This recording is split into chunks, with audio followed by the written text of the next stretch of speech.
Welcome back, everybody. So today, I thought I'd talk about the filters that I'm using.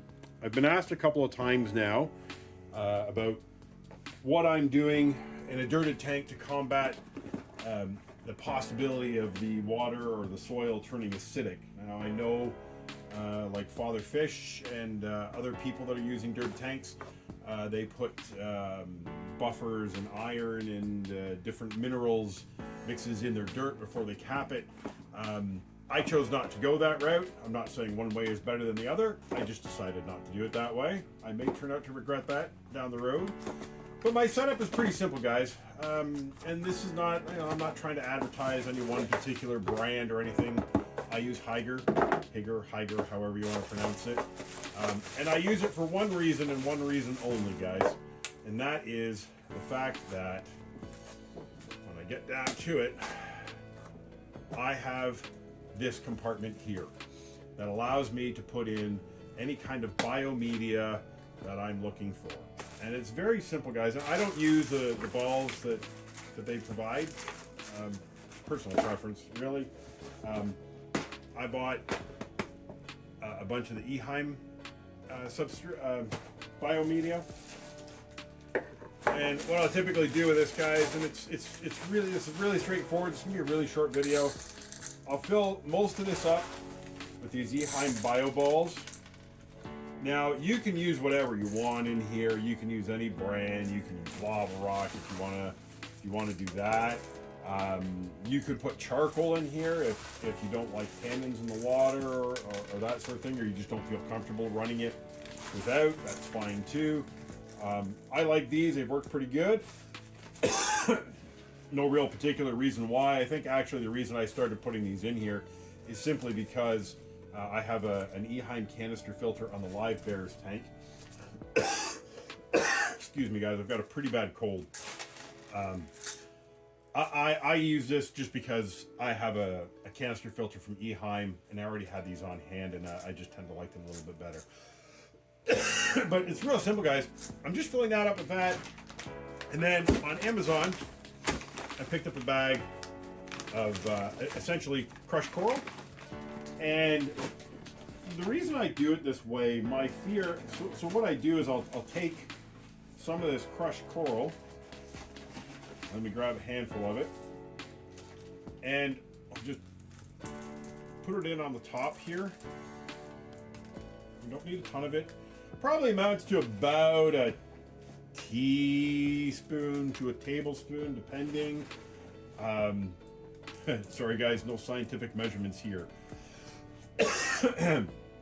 So what this does is it sort of buffers the water. Now, you can do this by adding minerals and such to your soil, just like Father Fish does. And I imagine that's probably a better method. He has things worked out quite well. He's got a whole supplement feature filled out.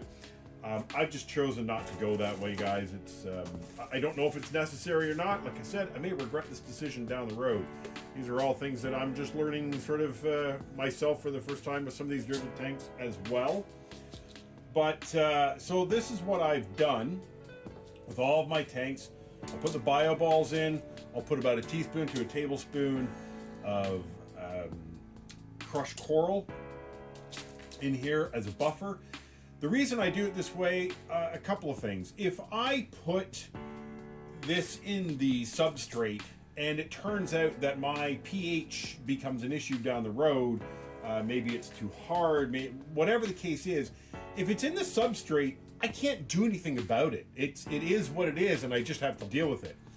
If I buffer it by putting the material through the sponge filter, all the water is constantly traveling through the sponge filter, so it's constantly going to be disintegrating the crushed coral if it turns acidic, and it's constantly buffering the water, keeping the carbonate hardness up.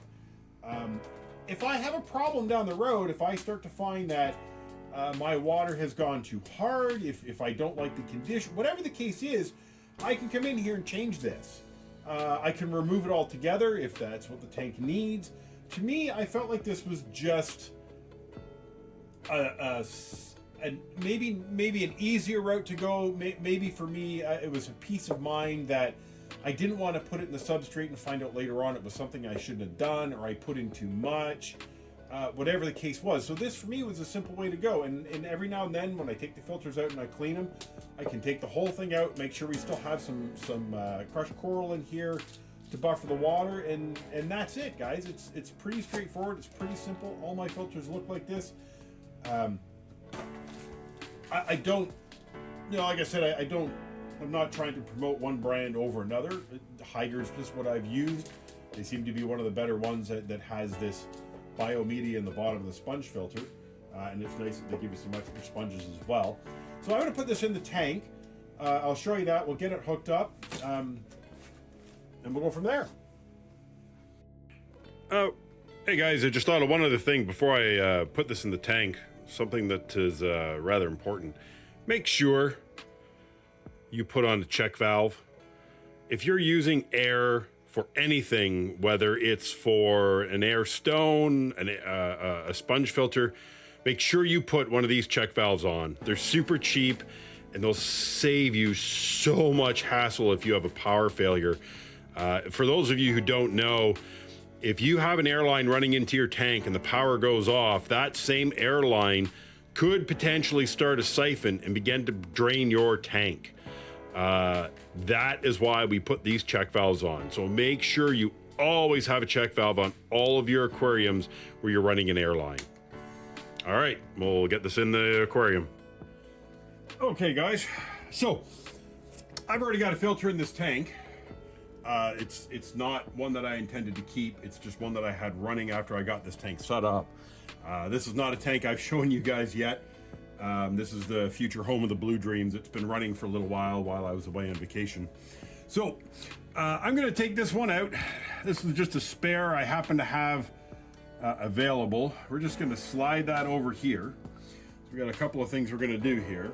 We're going to get this new one in, and hopefully I've left myself enough room to get this filter in here. Now, I do know that this tank is a lot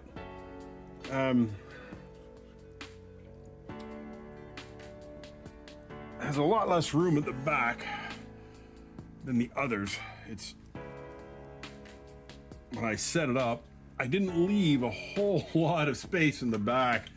I built up the substrate pretty deep, so I knew I was going to have to do some forceful jamming of that, but that should be okay.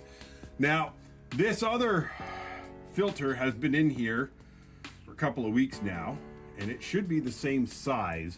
And being as how it's already developed a biological component to it, we're just going to transfer, if we can, that filter over to the new air sponge. There we go, like so.